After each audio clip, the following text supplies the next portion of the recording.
Assalamualaikum warahmatullahi wabarakatuh. Bismillahirrahmanirrahim. Alhamdulillahirabbil alamin. Wassalatu wassalamu ala asyrafil anbiya'i wal mursalin.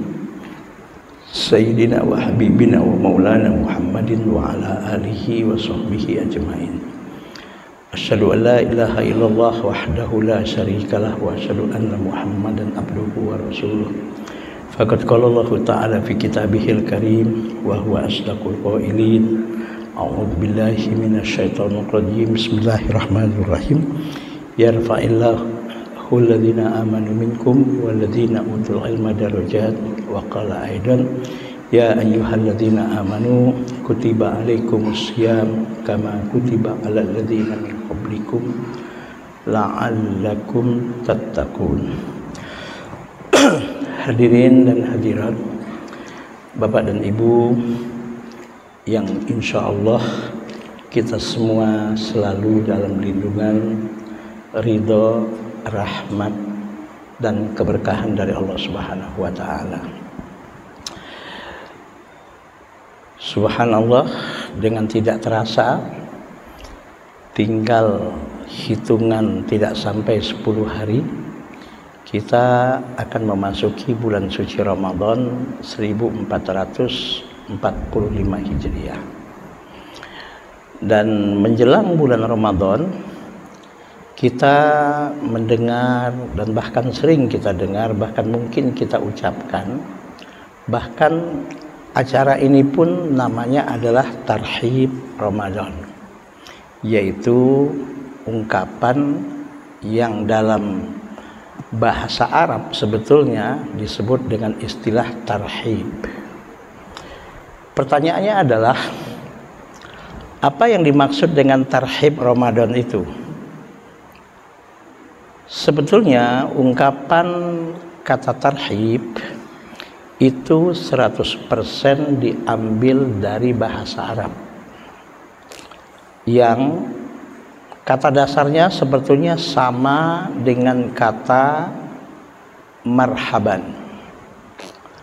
Hanya bedanya kalau tarhib itu adalah isim masdar dari kata rohaba yurohibu tarhiban. Kalau kita belajar bahasa Arab, ilmu shorof namanya, morfologinya bahasa Arab, yaitu asal usul kata dalam bahasa Arab, maka kata tarhib itu isim masdar dari kata rohaba yurohibu tarhiban.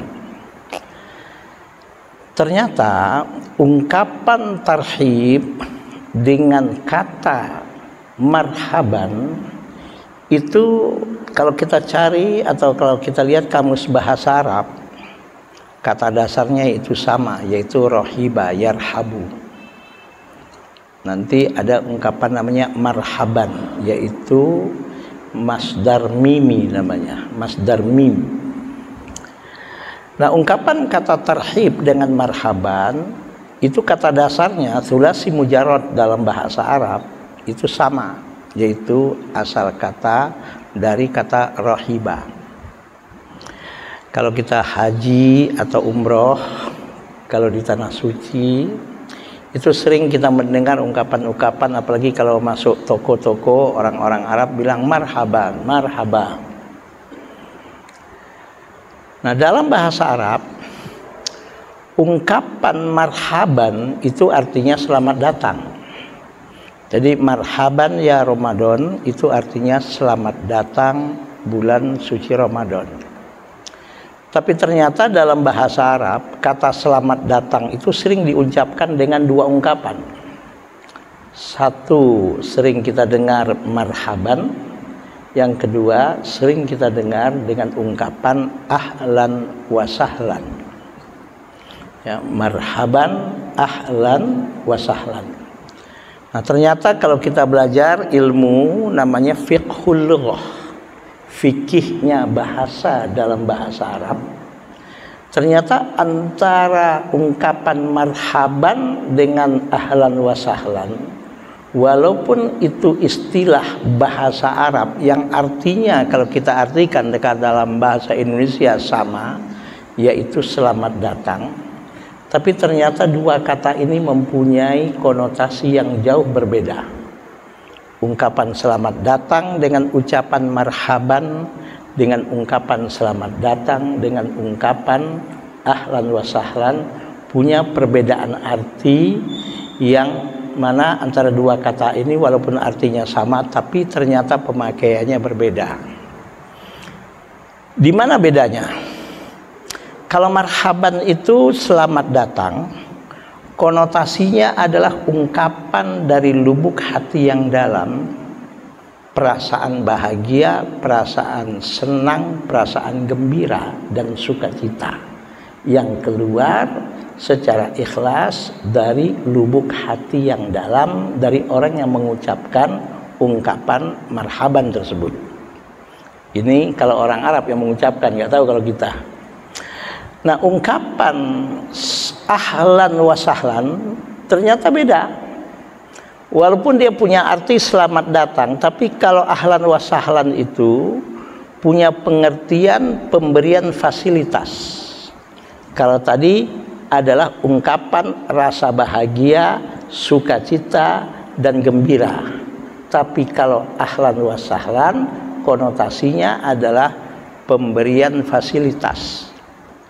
Misalnya ada tamu datang ke rumah kita yang memang kita tunggu-tunggu, saudara kita yang sangat baik dengan kita, dia ingin datang ke rumah kita. Pas waktunya dia datang, kita sambut marhaban. Kita ucapkan selamat datang. Yaitu dengan kedatanganmu wahai saudaraku, dari lubuk hatiku yang dalam, aku merasa bahagia, merasakan senang, gembira, dan sukacita dengan kedatanganmu. Kemudian kita ungkapkan ahlan wa sahlan, selamat datang. Selama engkau berada di rumah kami, ahlan, kami perlakukan engkau seperti keluarga kami sendiri.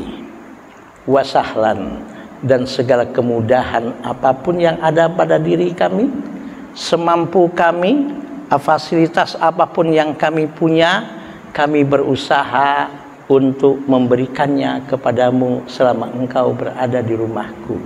Itu namanya marhaban, ahlan wa sahlan.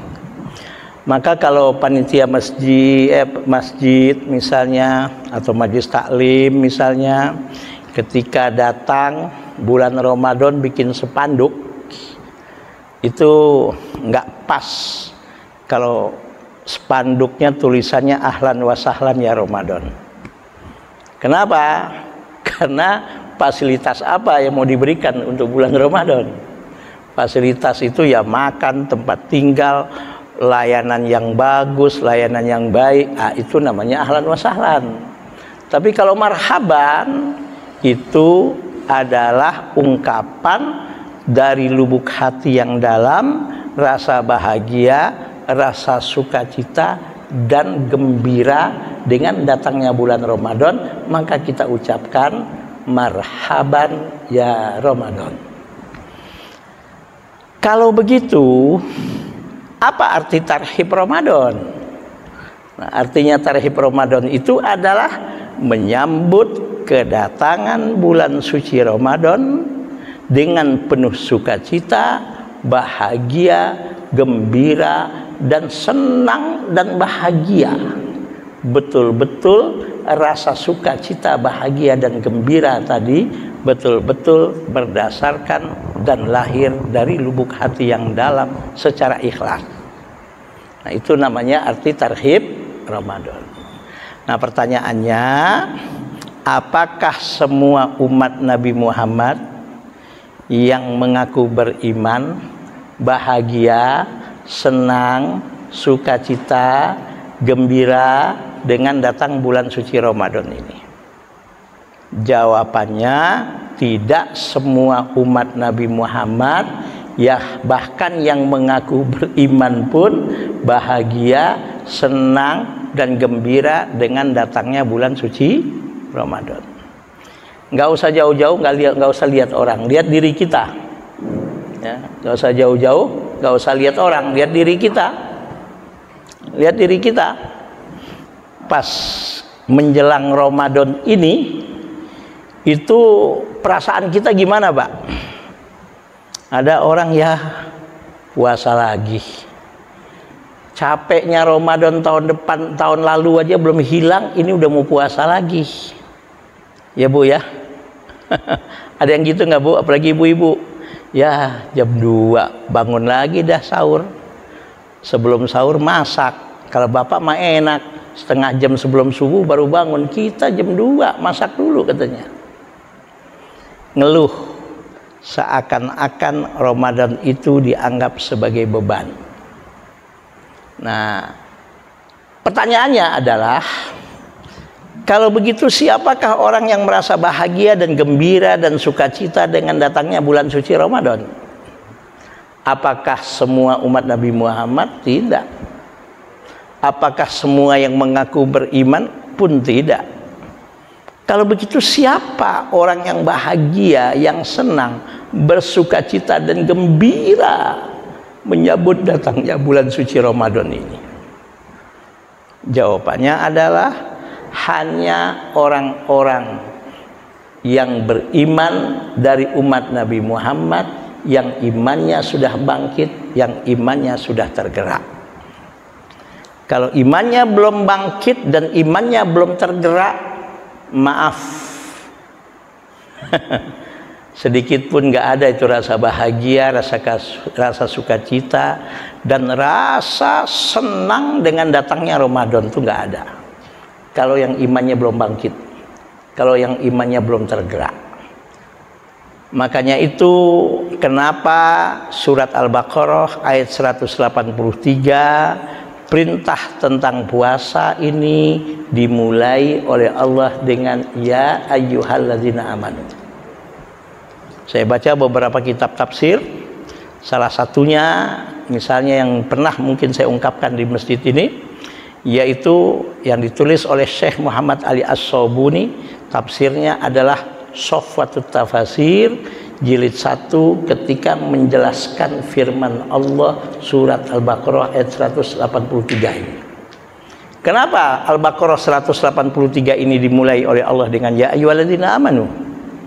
Selain ungkapan ya ayyuhalladzina amanu itu adalah ungkapan penghargaan, penghormatan, dan ya satu ungkapan yang memuliakan orang-orang yang beriman. Selain itu, ungkapan ya ayyuhalladzina amanu ini ternyata kata Syekh Muhammad Ali As-Sobuni adalah ungkapan yang mampu menggerakkan dan membangkitkan iman tadi.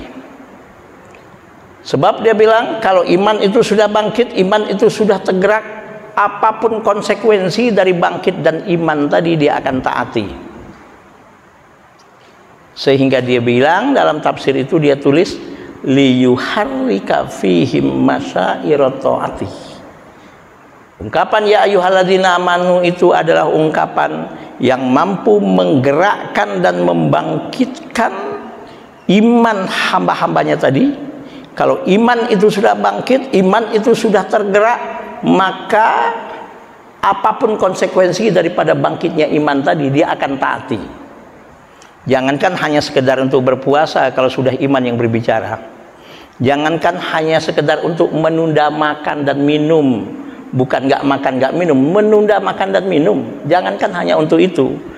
Kalau iman sudah bangkit, iman sudah tergerak, harus mengorbankan waktu pun, mengorbankan tenaga pun, mengorbankan harta pun, bahkan nyawa pun kalau memang harus dikorbankan. Kalau itu adalah panggilan iman dan imannya sudah bangkit dan imannya sudah tergerak, sudah bukan menjadi penghalang lagi walaupun dia harus mengorbankan nyawanya.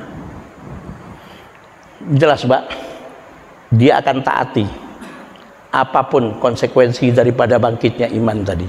Sami'na wa ata'na. Bahkan kata Syekh Muhammad Ali As-Sobuni bukan hanya sekedar akan dia taati, wa yuzkiya fihim jazwatal iman. Justru ketika dia ketika dia melakukan konsekuensi daripada panggilan iman yang sudah bangkit dan tergerak tadi, disitulah justru dia mendapatkan jazwatul iman, halawatul iman, indah dan nikmatnya dan manisnya menjadi orang beriman. Jelas, Pak? Nah, sekarang sebetulnya di sini kita sudah tahu kualitas iman kita. Ya, Pak ya. Insya Allah kalau menurut Muhammadiyah yang saya dengar pengumumannya, ya, itu hari Ahad depan, itu di sore hari kurang lebih sudah 0,6 derajat. Maka menurut konsekuensinya fatwa Muhammadiyah itu sudah wujudul hilal dibilang. Maka hari Senin 11 Maret itu udah puasa Ramadan yang pertama. Menurut konsekuensinya. Tapi sepertinya sih pengumuman dari Muhammadiyah itu kelihatannya berbeda dengan keputusan yang sepertinya yang akan diumumkan oleh pemerintah. Karena kesepakatan pemerintah Indonesia dengan ulama-ulama yang ada di Asia Tenggara ini khususnya itu harus melewati lebih dari 3 derajat. Kalau hitungan-hitungan ini sepertinya hari Selasa tanggal 12 Maret 2024 baru 1 Ramadan. Ya, saya bukan nebak-nebak, Pak. Ini hitungan ilmu falaknya. Ya, Pak, ilmu falak. Yang mana mau diikuti terserah, nggak perlu ngeributin gituan. Karena dua-duanya punya konsekuensi dan punya metodologi dan insya Allah punya landasan hukum yang insya Allah bisa dipertanggungjawabkan. Ya, terserah keyakinan Bapak Ibu yang mana, tapi kalau kita lihat, ya, insya Allah kelihatannya mudah-mudahan ya lebarannya bareng, kelihatannya, wallahu alam. Kita nggak perlu ngeributin gituan. Nah, pas masuk Ramadan tuh kayaknya perasaan kita kayak apa? Seneng, Pak Judori? Bahagia, Pak Judori? Saya ingat ketika saya kuliah di Universitas Islam Madinah dulu, ketika saya mukim di Madinah, itu kalau menurut hitungan hisab sudah akhir bulan Sya'ban, ya, udah akhir bulan Sya'ban. Itu Masjid Nabawi kalau di Madinah, Masjidil Haram di Mekah tuh penuh tuh, bejibun itu orang, banyak banget jemaah itu. Setelah sholat maghrib biasanya imam mengumumkan sudah masuk atau belum. Tapi ketika diumumkan bahwa malam ini dengan ru'yat sekian derajat, maka diputuskan besok sudah puasa hari pertama Ramadan dan maghrib ini sudah masuk bulan suci Ramadan. Apa yang terjadi, Pak? Banyak yang menangis, banyak yang sujud syukur, banyak yang terharu, bahkan banyak yang mencucurkan air mata menangis karena terharu, karena merasa bahagia. Kenapa? Apalagi kalau dia ingat saudara-saudaranya, orang-orang terdekat dengan dia yang tahun lalu masih puasa, sekarang sudah meninggal dunia. Bahagia dia, senang dia. Alhamdulillah ya Allah, Allah masih berikan aku umur panjang. Alhamdulillah ya Allah, Engkau ya Allah masih memberikan aku umur. Subhanallah, ya. Ada sahabat baik saya di Masjid Agung Harokatul Jannah Gadok, ya, Gadok Ciawi. Saya kebetulan di situ juga jadi pengurus di masjid itu. Namanya Haji Edi SW. Tadi pagi masih sholat subuh di masjid itu. Dia tiap hari sholat subuh jemaah, Pak, di masjid itu, Pak. Rajinnya bukan main. Tadi saya dapat telepon, dapat WA jam 17 lewat 15 tadi meninggal dunia di rumah sakit Ciawi Bogor. Padahal tadi pagi, Pak, masih sholat jemaah di masjid, masih sholat subuh. Itu umur. Nah, mudah-mudahan ya Allah diampuni oleh Allah dosanya. terima semua kebaikan dan amal solehnya, dilapangkan dalam kuburnya, dan keluarga yang ditinggalkan dapat menerima penuh dengan tabah dan sabar. Al-Fatihah.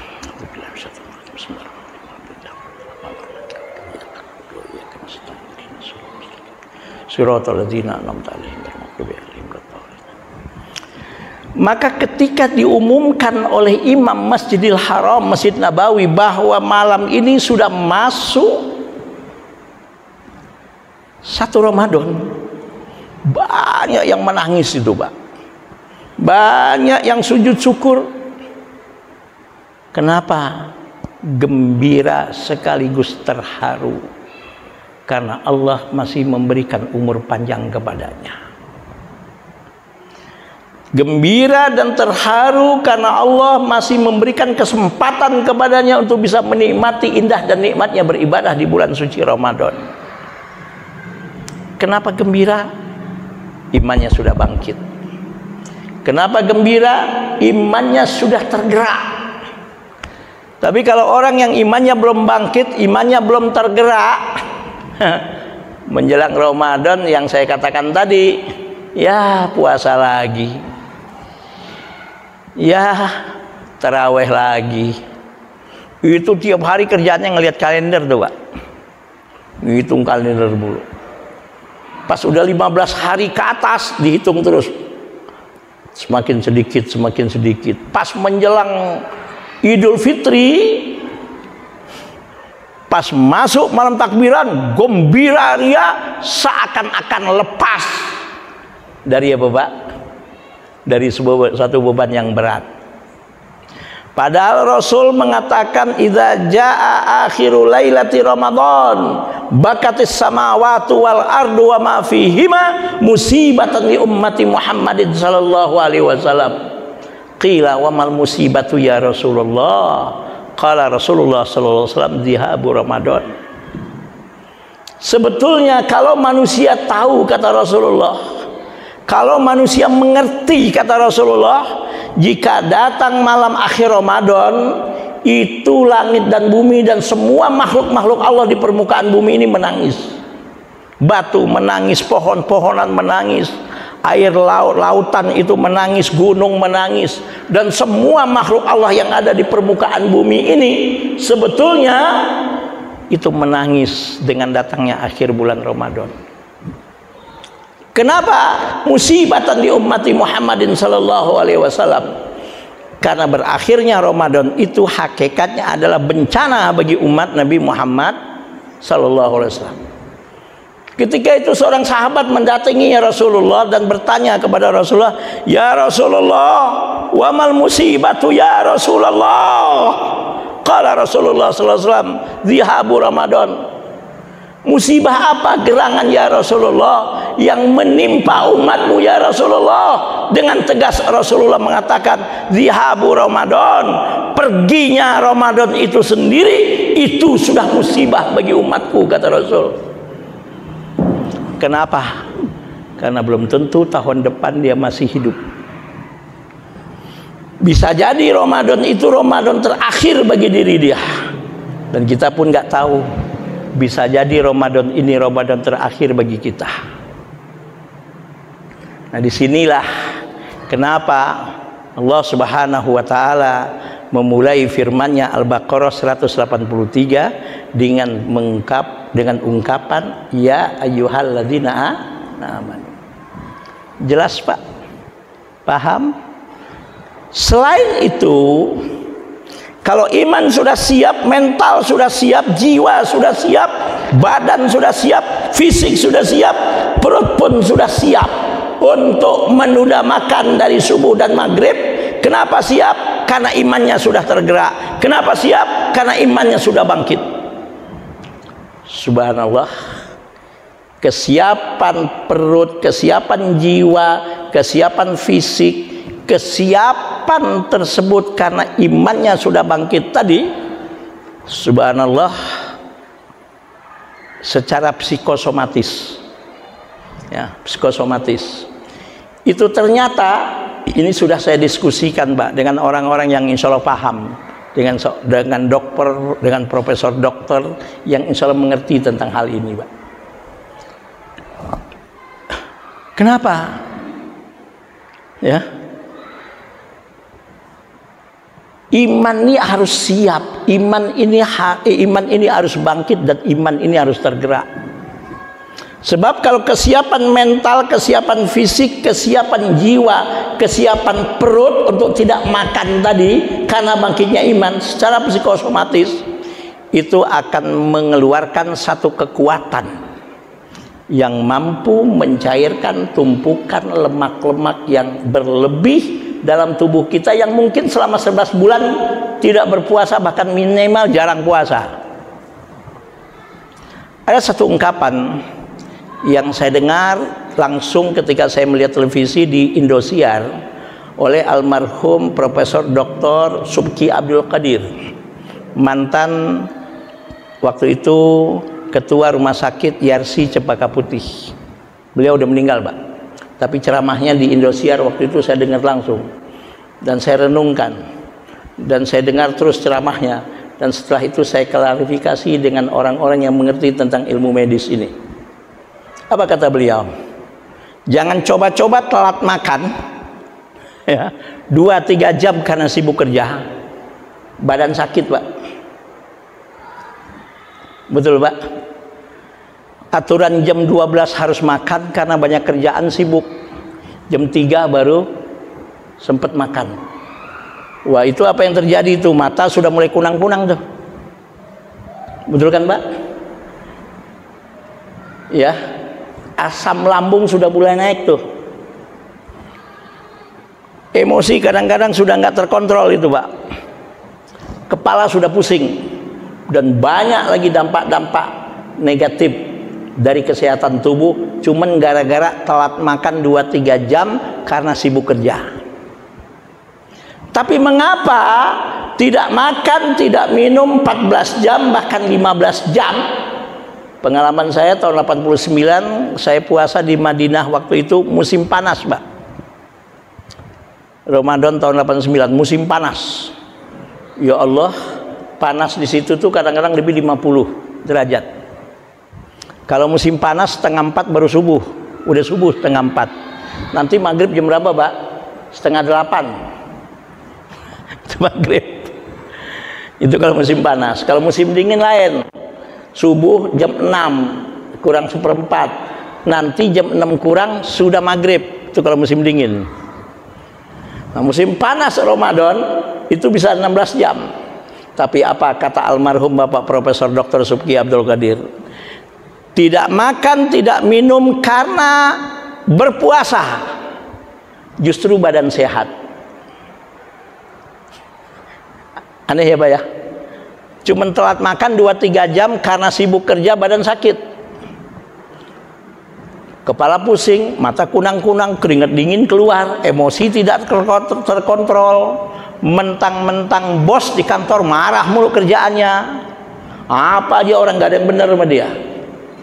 Gara-gara telat makan 2-3 jam. Tapi kenapa kok nggak makan, nggak minum? Karena berpuasa bisa 14 jam justru sehat. Betul, Pak? Kenapa? Apa sebabnya? Ya, puasa yang bagaimana dulu? Kalau puasa yang cuma ikut-ikutan, apa kata dunia, apa kata orang, nggak enak kalau nggak puasa. Nggak begitu, Pak. Sahur jam 4 pagi, jam 9 pagi udah keroncongan tuh perut. Karena puasanya bukan karena iman. Puasanya cuman apa kata dunia kalau kita nggak puasa. Ikut-ikutan kagak enak, sama bocah kecil. Tahu bocah, Pak? Bocah kecil sahur bareng-bareng sama kita, Pak. Jam 4 pagi, jam 9 maksimal jam 10 udah teriak-teriak. Mak, sakit perut, Mak, lapar, Mak. Betul.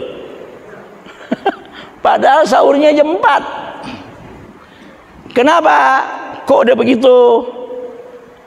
Karena puasanya bukan karena iman. Imannya belum bangkit waktu itu, masih ikut-ikutan. Tapi bapaknya pinter, ibunya pinter. Nah, tahun ini puasa kamu kalau pol 1 bulan, kamu kan katanya minta sepeda ya? Iya mak, iya pak. Ah, ntar abis Ramadan, Lebaran, kalau puasanya pol selesai 30 hari atau 1 bulan penuh, ntar bapak beliin sepeda. Kuat nggak tuh bocah puasa? Kuat nggak tuh bocah puasa? Kenapa? Ada harapan sepeda. Semangatnya bangkit. Betul pak? Fisiknya siap. Untuk apa? Kenapa pak? Dijanjiin sepeda. Maka kenapa kok orang berpuasa kalau imannya sudah bangkit, imannya tergerak, subhanallah tadi saya katakan, nggak makan, nggak minum 14 jam badan sehat. Kenapa? Tadi yang namanya lemak tadi, subhanallah pak, itu mencair. Apa gunanya cairan lemak ini? Nah, dalam tubuh manusia termasuk kita semua, dalam tubuh kita ini ada satu lendir ya, enzim yang bernama amilase. Silakan bagi yang ngerti biologi dikaji lagi pak. Itu amilase itu fungsinya diantaranya adalah semua makanan dan minuman yang masuk ke dalam tubuh kita itu dinetralisir. Coba kalau sudah nggak puasa, apa yang nggak masuk pak? Yang asam masuk, yang pedas masuk, yang pahit masuk, yang manis masuk, yang apa lagi pak? Hah? Baksonya masuk, bakminya masuk, bakwannya masuk, apa lagi pak? Bakpaunya masuk, kalau bisa bakyak juga masuk. Betul kan pak? Alhamdulillah Allah ciptakan dalam tubuh kita satu enzim yang bernama amilase. Segala rasa yang masuk ke dalam perut ini itu dinetralisir oleh amilase ini. Dan saripatinya itu yang disampaikan oleh darah ke seluruh tubuh sesuai tujuannya kemana. Dan kagak pernah saripati makanan itu salah kamar. Yang vitamin A pergi ke tempatnya, vitamin B pergi ke tempatnya, vitamin C pergi ke tempatnya, vitamin D pergi ke tempatnya, vitamin E pergi ke tempatnya, zat besi pergi ke tempatnya, nggak pernah salah kamar. Sisa-sisa makanan dan minuman tadi yang sudah nggak dibutuhkan sebagai sumber energi, nah itulah yang dibuang setiap pagi secara ikhlas. Coba-coba itu nggak bisa dibuang mbak, 3 hari aja mbak, gimana kondisi badan kita? Karena itu racun yang sudah nggak dibutuhkan oleh tubuh. Subhanallah, subhanallah. Maka Allah berfirman, wa fi anfusikum afala tubsirun. Dan apa yang terjadi dalam tubuhmu, dalam dirimu, hai manusia, apakah kau tidak melihat, apakah kau nggak mengerti begitu banyak tanda-tanda kekuasaan Allah Subhanahu wa ta'ala? Nah, dengan berpuasa, karena mentalnya siap, fisiknya siap, jiwanya siap, perutnya siap untuk tidak makan dari subuh sampai maghrib, maka kesiapan mental ini, kesiapan tubuh ini secara psikosomatis mampu mencairkan tumpukan lemak-lemak, dan cairan lemak itu menjadi sumber ya pengganti karena makanan nggak masuk setelah 5 jam. Jadi dia yang menggantikan mbak. Jadi walaupun amilase keluar, tapi makanan nggak masuk setelah 5 jam, tapi ada cairan lemak ini, maka nggak menimbulkan pusing, nggak menimbulkan sakit kepala, nggak menimbulkan emosi terganggu, nggak menimbulkan asam lambung. Kenapa? Karena ada cairan lemak yang keluar, yang mengganti semestinya setelah 5 jam ada makanan. Karena puasa makanan nggak ada, maka walaupun amilase keluar, tapi ada penggantinya yaitu cairan lemak tadi, maka tetap dia tidak berdampak negatif. Dan kita tahu berbagai macam penyakit, terutama kepada para manula yang usianya udah 50 ke atas, itu berbagai macam penyakit biasanya adalah akibat penumpukan lemak yang berlebih dari kebutuhan tubuh. Betul nggak Pak? Saya pernah konsultasi ya dengan Profesor Dr. Zubairi Jurban. Mungkin Bapak pernah dengar nama ini. Ketua ID ketika penanganan COVID tingkat nasional kemarin. Saya ceramah tentang ini, kebetulan beliau ada. Langsung aja saya konsultasi. Pak Ustadz, kalau Pak Ustadz mau jelas lagi Pak Ustadz, datang ke kantor saya. Waktu itu dia tugas di RCM, bagian geriatri. Geriatri itu adalah penyakit yang dialami oleh orang-orang usia lanjut. Pak Ustadz, saya punya data, punya statistik.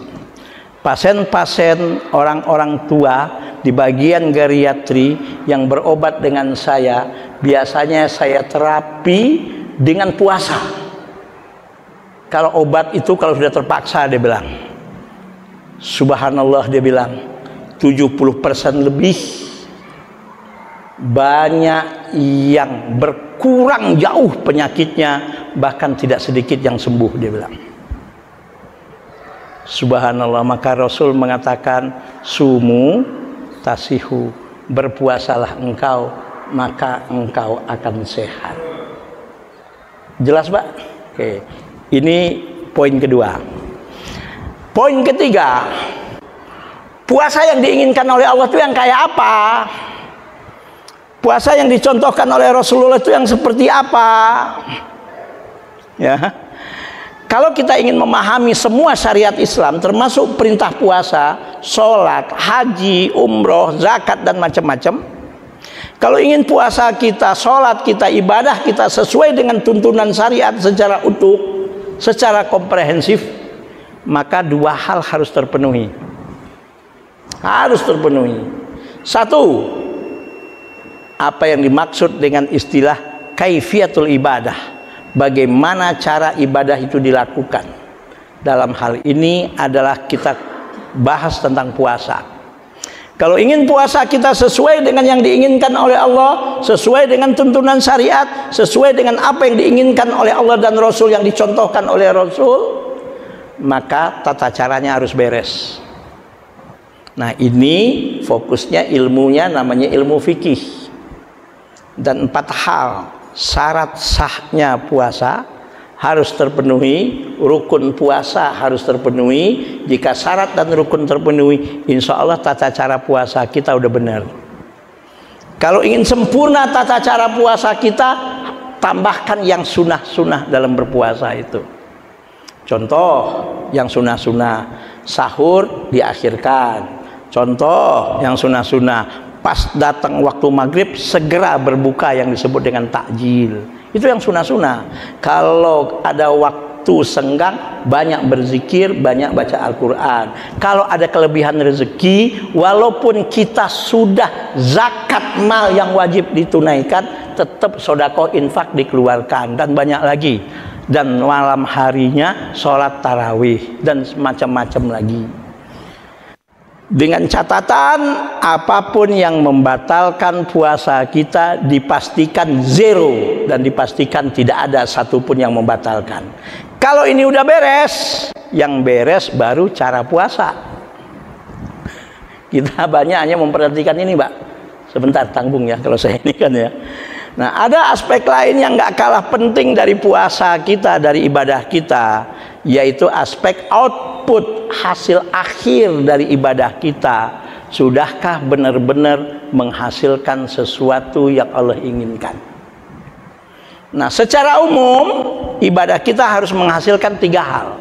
1, tazkiyatun nafsi. Bagaimana ibadah yang kita lakukan mampu membuat kita menjadi manusia-manusia yang jiwa kita bersih dari penyakit-penyakitnya, seperti penyakit sombong, penyakit pelit, penyakit ego, penyakit curang, penyakit macam-macam.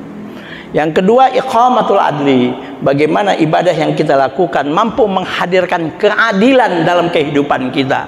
Adil terhadap diri sendiri, adil terhadap orang lain, adil terhadap lingkungan. Artinya tidak zolim.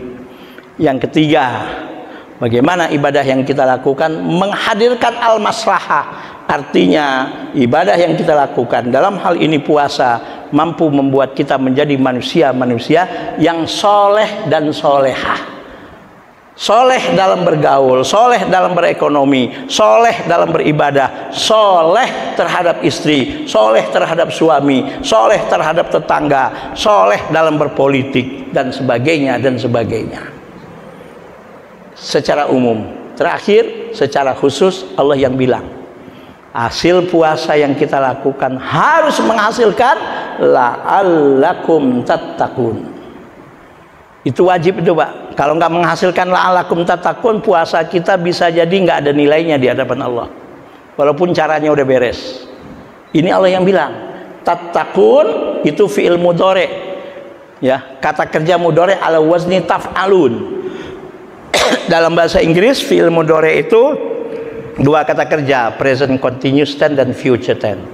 Jadi artinya, hei hamba-hambaku yang beriman, diwajibkan ke atas kalian berpuasa sebagaimana diwajibkan ke atas umat-umat sebelum kalian, la'allakum tattaqun, kata Allah.